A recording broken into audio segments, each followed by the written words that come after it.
All right. There has been a ton of talk about what's been happening in East Palestine.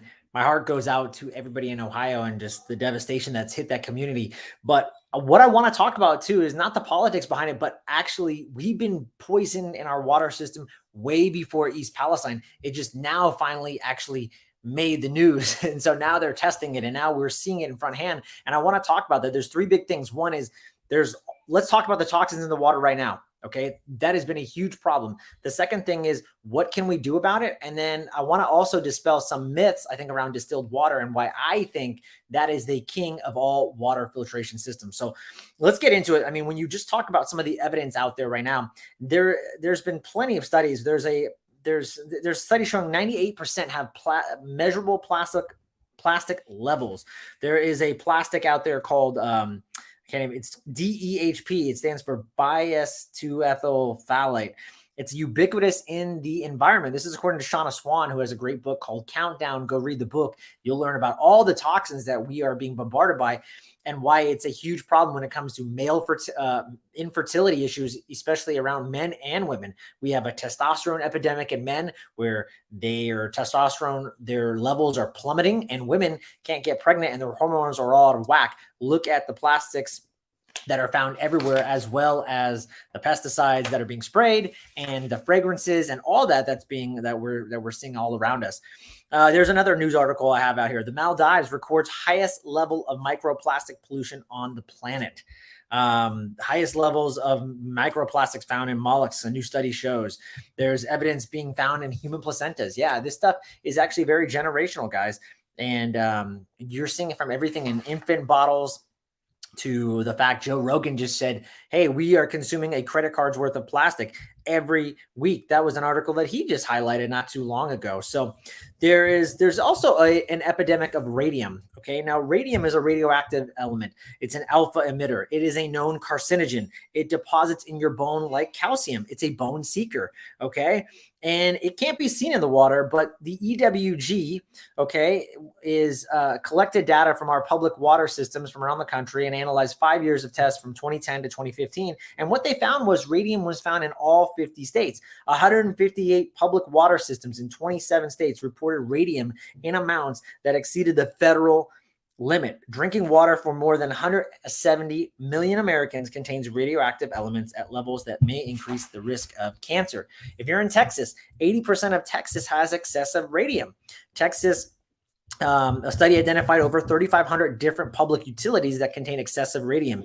These services provide water to a staggering 22 million people, or 80% of the population of Texas. So we've had these issues. Like I said, this isn't the first time. Just because there's been some nuclear reaction, it's a huge problem. Don't get me wrong. We should be concerned, but we need to be prepared, not only just now, but even more so. So now the question is, let's get into filters. Does your filter remove it? I used to have a Berkey filter. I liked it, but after seeing some testing from other practitioners and other people that are way smarter than me, we can see it didn't get rid of everything. Okay. Not always. Couldn't get rid of everything. It got rid of a lot of the stuff, but not everything. And so that really made me concerned, because there's much more things out there than just the pesticides than just the heavy metals that we look at, like lead, cadmium, all that. What about glyphosate? What about all the other 86,000 chemicals that are being bombarded by our bodies? The assault that we're hitting every year. And where did I get the number 86,000? Well, that comes from the Environmental Protection Agency's website, the EPA. If you go to the website, it'll tell you you're being bombarded by these human man-made substances every year. So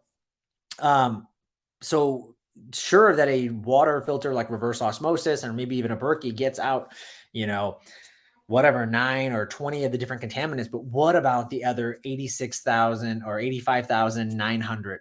What about those? Like, what are we doing for those? And so the only solution I could come up with was distilled water. Now, let's talk about some of the myths I think around distilled water. You'll read headlines that'll say distilled water. This is interesting, right? Anytime you go and you do a treatment, a nasal irrigation or anything, what does it say? Use distilled water. It says, because why? Technically speaking, distilled water is the only pure form of water, but that doesn't mean it's the best to drink. Isn't that interesting to you? Like, wait, what? It says distilled water doesn't occur naturally. But if you think about it, how does the distillation process work? There is heat from the ocean, right? That brings up the droplets that brings water droplets up. They evaporate and then they come back down through rain. Isn't that distillation? Isn't that the entire the process? And what we see is that you'll see things saying, well, long-term distillation could thin your hair. You don't get minerals. First of all, we get minerals mostly from the food that we eat, the plants that we eat, not from water. No man has ever been going around his entire universe thinking, oh man, I hope I drink all this water because I'm going to get all these minerals from it. So the fact that we were thinking that distilled water is going to deplete you, and just for everybody's, if you're wondering, I've had a distilled water maker now and been drinking distilled water, well, only in my house for the last almost 2 years. And so have my kids, and we've had no issues. So, for whatever that's worth, and of one experiment. So one of the most pure forms of water, you'll see this in all these, and you'll see this in several headlines, but they say individuals are malnourished or they have mineral deficiencies who undertake intense physical activity. They need minerals in the water, and distilled would not give them that. So these are some of the common arguments you're going to hear. But again, at the same time, you're hearing people say, this is the most purest form of water. And technically speaking, there's a great quote by Dr. Charles Mayo, the co-founder of the Mayo Clinic. And he says, water hardness, inorganic minerals is the underlying cause of many, if not all, the diseases resulting from poisons in the intestinal tract. These hard minerals pass from the intestinal walls and get into the lymphatic system, which then delivers all of its products to the blood, which in turn distributes it to all parts of the body. This is the cause of much human disease. Now, why do I like water distillation? Because that is the only way you know that it can actually get rid of everything. Okay. Everything.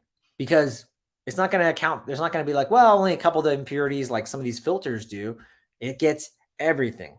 And except it won't get the VOCs, okay, the volatile organic compounds, but there's a water system out there that I use. It's called My Pure Water USA, and you can go check out them.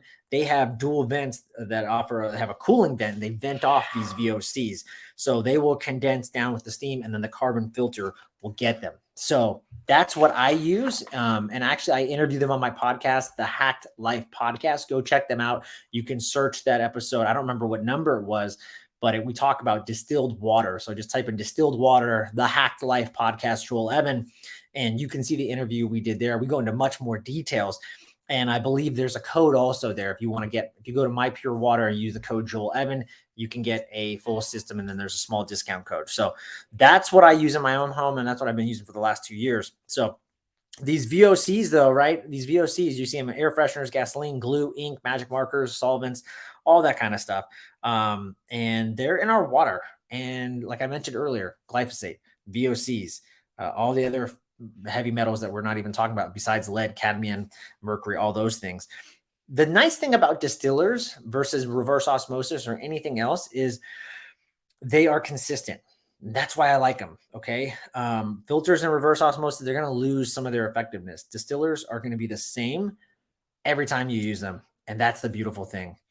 The other thing you got to remember, we talked about these, radioactive elements like radium, uranium, glyphosate. You got to wonder, are these other water companies, are they able to get them? Right? Distillation is going to get them all. Cesium, forgot cesium. So that's what I wanted to just chat about. You can always add more minerals back into your water. I do that all the time. And if someone is in East Palastine and Ohio, I would strongly suggest a couple of things. Well, obviously get out of the area, but if you're looking to detox, you're definitely going to want to be supplementing. If it were me right now and I were there and I had to be there for some reason, I would definitely be bombarding my body with fulvic minerals and humic acids to help bind and pull some of the toxins out. There's some great ones down there. I have my own personal drainage and detox protocols that I do. So if you're interested in that, you want to learn more, reach out to me. I'm happy to consult with you and walk you through some of those protocols so you understand them better. But if you're just simply wanting to just be in better health, again, go to another great person I interviewed who makes some of these things, Carolyn Allen. She has Beam Minerals, and you can get a fulvic and a humic liquid there. And I would be definitely bare minimum, I'd be using those products daily to help energize my body and pull out those toxins because, you are being bombarded by far greater amounts than any of us. You're at the, the epicenter of it all. So I would definitely be doing that. And I think there's a code also if you use Joel Evan. Check out the podcast because I interviewed her. We go deep into why I'm so bullish on fulvic and humic minerals. So definitely check that one out. And if you need my help personally, please reach out to me. I'm happy to guide you through some protocols. That's it. I just wanted to touch base on that. I hope this was helpful. I will catch you guys again.